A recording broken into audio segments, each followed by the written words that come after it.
This is the last of all the preseason talk. We're done after this, right? We're actually going to see some football. We got game previews coming later today as I'm filming this on Wednesday night for Thursday morning to post at 10 a.m.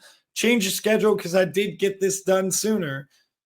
But later this evening into Friday morning, you're going to get 2 game previews. And then you're also going to get a segment that I call Walk That Line, which is going to be a lot of preseason win totals and all that stuff to take kind of last minute. And then obviously week 0 plays. But the college football season is here. And the last thing we are doing this offseason is officially predicting both the Heisman and then also the college football playoffs. So with the Heisman Trophy, I have 10 players loaded up. We're going to have 6 through 10 first, where we're going to go through it very quickly, and I'll tell you what I like about them and why I think they're going to be top 10 in Heisman voting. And then we're going to go top 5 person by person and explain the logic here. Again, when we're doing Heisman predictions, in the past, I've tried to do it like I think that this guy is going to deserve the Heisman. Now I'm just going to kind of think from like, hey, if you are somebody that puts money on a Heisman Trophy bets, here's kind of the order of what I think the Heisman Trophy trust and the voters are going to lean. And I'm going to show you based on Heisman Trophy logic from the past and what I know about the Heisman Trophy voting process, who's going to win the Heisman. Real quick, though, Bash the CFB show over on TikTok. Make sure you like the video if you want somebody else to see it, and share it too if you want to. Share the channel. All right. Heisman predictions. We're going with number 10, quarterback from Navy, Blake Horvath. He runs his offense just as efficiently, to me, at least he did last year, as Keenan Reynolds once did, who was top 10 in the Heisman voting. I think Blake Horvath is a very underrated player when it comes to it. And I think when Navy has a very, very successful season, he's going to get a lot of love. People are going to look up and see all the stats that he's going to put up, specifically with rushing touchdowns. And he's going to throw a little bit too. So watch out for Blake Horvath. Number 9, Drew Waller. I think the biggest problem with Drew Waller is there's always going to be the same holes that we've picked in Drew Waller. It's going to be back again this year. I don't think that Drew Waller is going to be able to elevate his game enough to really get over that reputation that he already has built, fair or not. He would have to basically tear apart Ohio State to do that. And I just don't see that happening this year. I also see Penn State missing the Big Ten championship due to tiebreakers. I still have them 11-1. We'll talk about Penn State here in a little bit. That's why I have Drew Waller all the way down at 9. Number 8, Jeremiah Love. I think that this guy going into October, he's probably going to be the September Heisman, or he's going to be one of those guys that you're talking about in September, but it's going to taper off, mainly because USC's biggest games are 2 of the first 3 weeks of the college football season and the first 2 games for Notre Dame, which the biggest reason why I think he's going to have that production is because it's a brand new starter in CJ Carr. They're going to have to lean on the run game in a similar way that they did in the playoff, except for Jeremiah Love was not fully healthy during the playoff run. He's going to be fresh, fully healthy in week 1 and hopefully week 3 as well. I expect for him to have big days there, set himself up high, and then it's going to kind of taper down lower as CJ Carr gets more comfortable, takes production away from the running backs, and Notre Dame is less on a big stage. Number 7, Avery Johnson. I love Avery Johnson. I think the turnovers need to go down, and he needs to be a little bit more consistent of a passer. But generally speaking, if he could take down those turnovers, this guy is a top 10 Heisman caliber quarterback. I am very high on him. I think he's going to have a great season. I love Kansas State going into the year.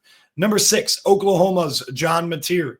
Bringing over John Mateer and Ben Arbuckle as a package deal is very nice, especially because the wide receivers were not good last year because they were hurt.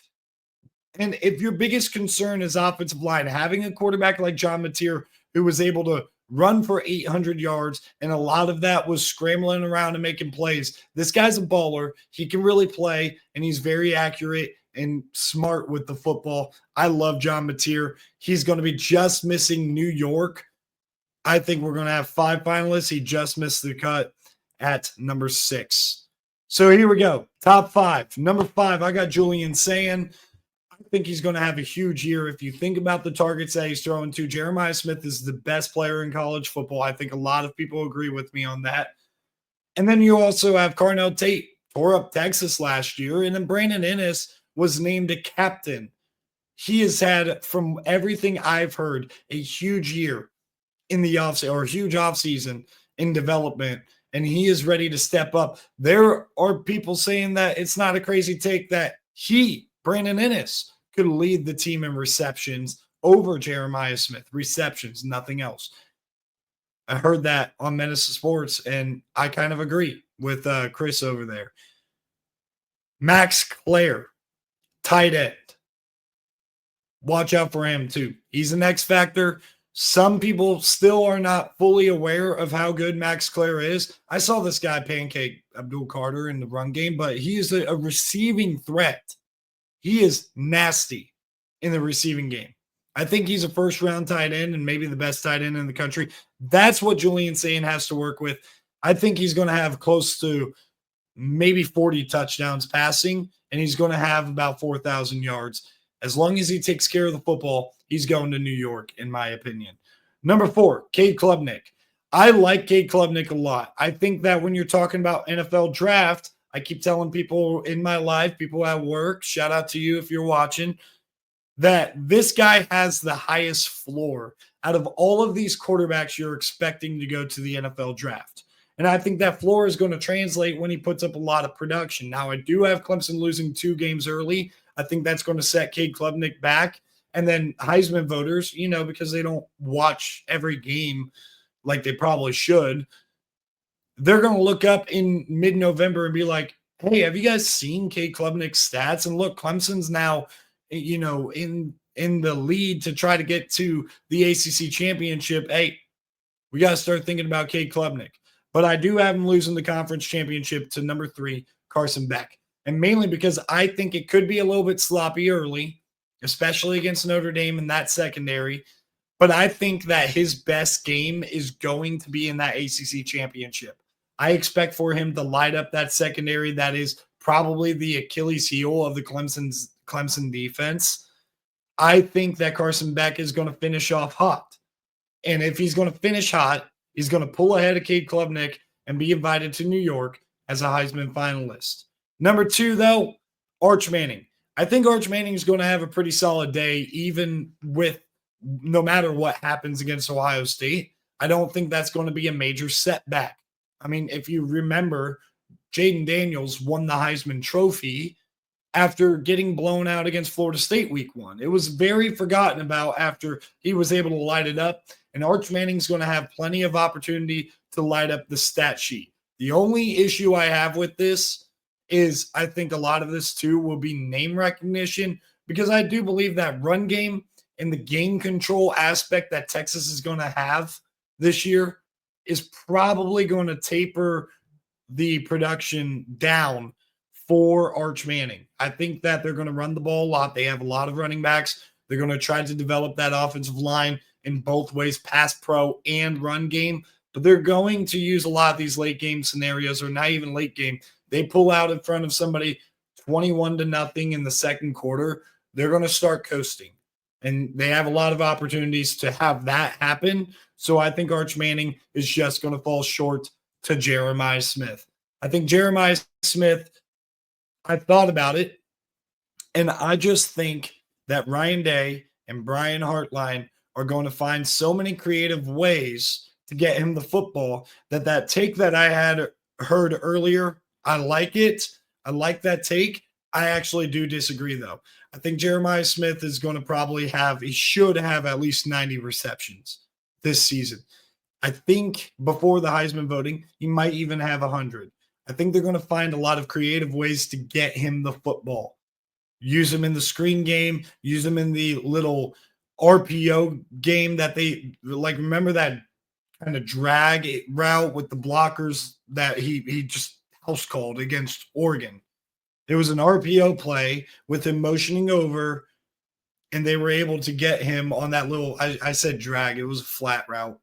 Anyway, not important. It was an RPO play, got him into space, took it to the house. He also had a double move for a touchdown. The versatility he displayed in the Rose Bowl, I expect to see that on a more consistent basis this year. I think Jeremiah Smith is going to probably be top 5 in the nation in the triple crown categories: receptions, yards, and touchdowns.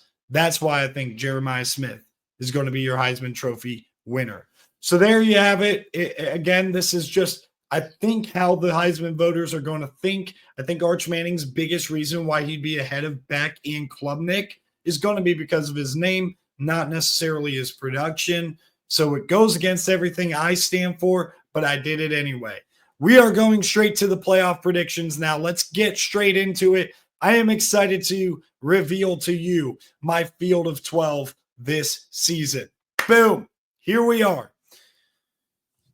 The bye weeks. I have number 1 being Notre Dame. I have them going undefeated through the regular season. 12-0. They'd be the only undefeated team in the entire sport of college football, just like Oregon was last year. I think there is a chance that Alabama and or Ohio State will jump them simply because of the conference championship factor. But I think Notre Dame having the advantage of going undefeated is going to give them the number 1 seed. Number 2, I have the SEC champion, Alabama. They beat Texas, who I clearly have very highly ranked. I think that's going to be very important to beat them on a neutral field. Their only loss I have is to the number 7 team, Georgia. And I'm excited to see what ends up happening here.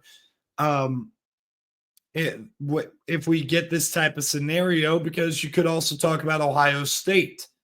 Ohio State would have avenged their only regular season loss in this scenario to the Michigan Wolverines. However, number 1, I think Alabama is probably going to beat a number 2 Texas team or a number 3 Texas team.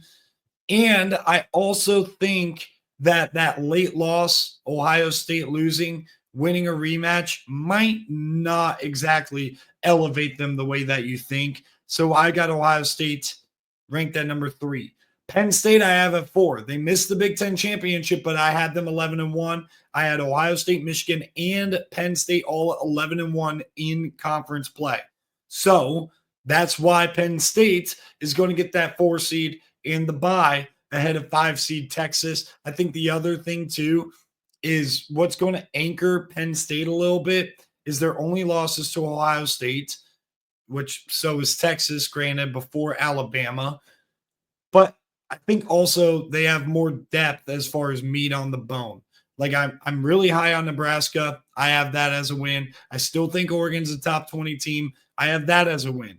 Does Texas have that top end statement win? They do with Georgia on the road, but I don't think they have the thickness outside of that to vie for that. Though I could very much see that. I think the biggest tiebreaker is also that second loss, even if it's in the conference championship. You could easily flip Penn State and Texas, but I got Texas at 5 playing against Boise State. I was reluctant to put Boise State in here. I don't necessarily love it. I just cannot convince myself about another group of 5 team. I am very high on Buffalo and Navy, but I am not convinced that either of those programs can elevate to a level to be consistent enough to go to the playoff. So I'm not going to predict that. I'm going to predict Boise to play against Texas. Then I have Michigan playing against Clemson. And you want to talk about a very, very fun game in Ann Arbor. That is going to be an incredible matchup. I would love to see that. 3 loves right there. I think the big thing with Michigan, right, is they beat their rival in Ohio State at home, but then lost to them the next week. They're going to be out for revenge, but I think that will be a little bit of a hit on their resume. I don't have them taking a bad, atrocious loss, though, so I think that they are going to stay above my number 9 team, Clemson, who I think they're going to be playing well enough late in the season. Their 2 regular season losses against LSU and Georgia Tech early in the season they would have rallied off what, and I think it would be a nine game win streak, maybe 8 or 9 game win streak going into the ACC championship. I think that they're going to be able to keep them in at number 9. Then you have number 6, Miami, ACC champions. I think they will lose a lot of momentum and then gain it right back. I have them losing to Pittsburgh last week of the regular season and bouncing right back the next week. And I think that they could easily fall down to like 9 or 10 and then vault right back up to 6 after beating Clemson. And then Oklahoma, they're the only 9-3 team that I have in here. Not the only 3 loss, because I do have Michigan in here. They are the only 9-3 non-conference championship appearing team. Their schedule is brutal, and I think what's really, really going to help them is that Michigan at 8, the out-of-conference game, that is going to carry a lot of weight in the committee's eyes, going and beating a playoff team in the non-con, even if it's at home. I think that's going to matter a lot. I also think, too, it bodes well for them that 2 of their losses are in the playoff right there with Texas and Alabama. So I think Oklahoma will be fine as the highest ranked 9-3 team, but they got to look the part now, because part of that's definitely going to be eye test. They got to look the part. They're going to play Miami on the road. Then you get Georgia hosting Kansas State. I love Kansas State. I love Avery Johnson. I think they're going to win the Big 12. You could pick any Big 12 team to just plug in there around 9, 10, or 11. That's how it's going to work out. Going on the road to play Georgia, a team that I think is going to be pretty fired up after another 10-2 season. Kirby Smart won't want it to go the same way as it did last year. So here we go. We're going to get into the game predictions. I have Texas handling Boise State, Clemson pulling off the stunner. I just think they have more talent and more top-end ability than Michigan. And then I have Oklahoma pulling off the road upset as well. So remember the trend where we had all 4 home teams win in the first round? I think that bucks the trend right here. I got 2 road teams winning in the first round. Oklahoma beats Miami, and then Clemson beats Michigan to move on to play Notre Dame.